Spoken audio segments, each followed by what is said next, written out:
What up, everyone? Welcome back to Blade Bias. Flipping the Nemesis again today. I know I flipped it in Monday's video, but just really vibing with this thing today, and this week actually.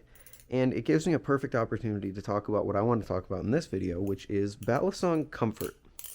Now, this all came about when, and okay, I actually should clarify before we get into it. Not comfort as in, oh, it has a rounded blade spine, it's very comfortable.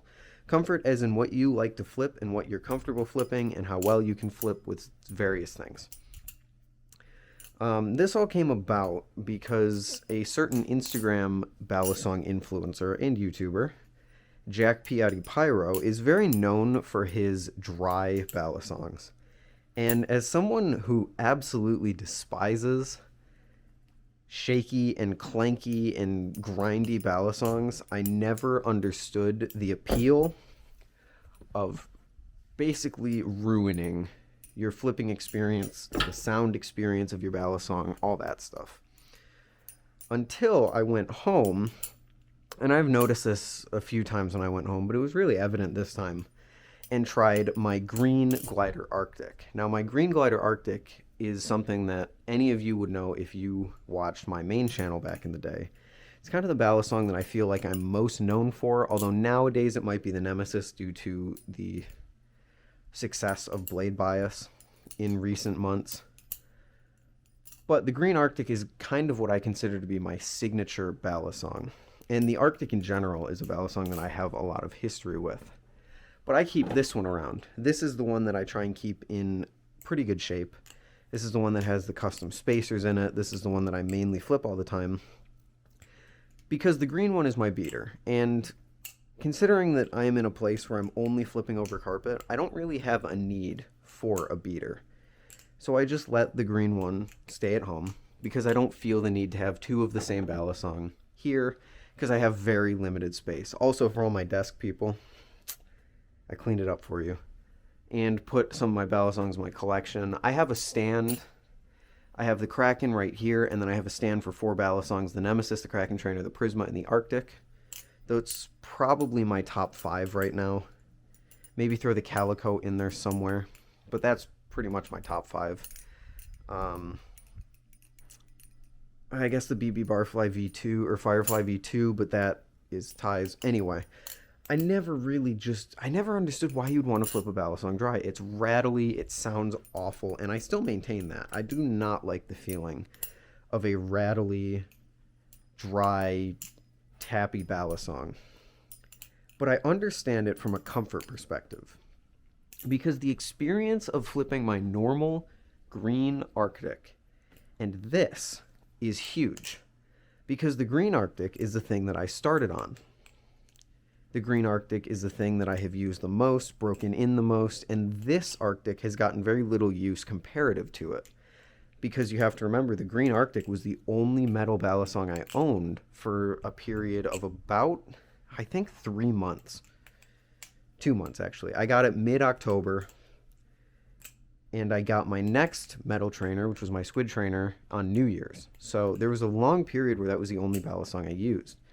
Therefore, it withstood a lot of damage. I got very used to it, and it just became something that was basically ingrained into my flipping style because I learned a lot of my tricks on it.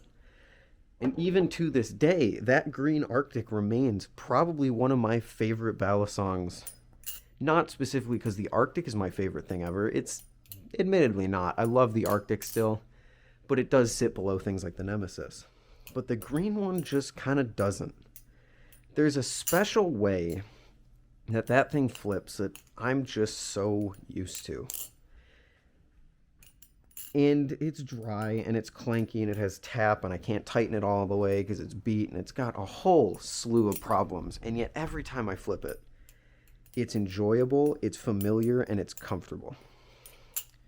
Now the Nemesis is still very familiar, very comfortable. I'm very used to it. But there is just something about flipping the balisong that you learned everything on that is just special, you know? Or a balisong that's so dry because you've used it so much. You're just so used to it. And I'm sure all of you have that in your collection. I remember Addison True back when he made balisong videos. We miss you, Addison. Back when he made balisong videos, he had his Triton, and that Triton was beat, and it was gross. It sounded awful. It had tap. It was like bent out of shape and stuff. But he still loved it because it was the thing that he learned everything on. And I finally totally get that. I finally totally get that. Maybe not the dry balisong thing. I don't think I'm going to get into that. I think the Arctic just performs really well dry because it's sandwich, or maybe because I was so used to it, flipping it dry before I had good oil. Like, I don't know. I just don't think oil performs the same in an Arctic as it does in any other balisongs. But just that experience of that one balisong that's just familiar and comfortable is so nice. Almost nice enough to make me consider swapping out my Fire and Ice one for my green one, which I would do if I didn't have to tighten the screw on the green one every 3 seconds because it comes loose so easily. And no, I can't just tighten it down because it would bind because there's like a dent or something. It's a whole thing. Anyway, just wanted to talk a little bit today about that, and I thought that was a very interesting phenomenon. Let me know what your thoughts are in the comments, or if you have a balisong like that, if you have kind of your signature balisong, and what it is and kind of your experience with it. Anyway, that's going to do it for me, and I will see you guys on Friday for maybe something not balisong related. Peace.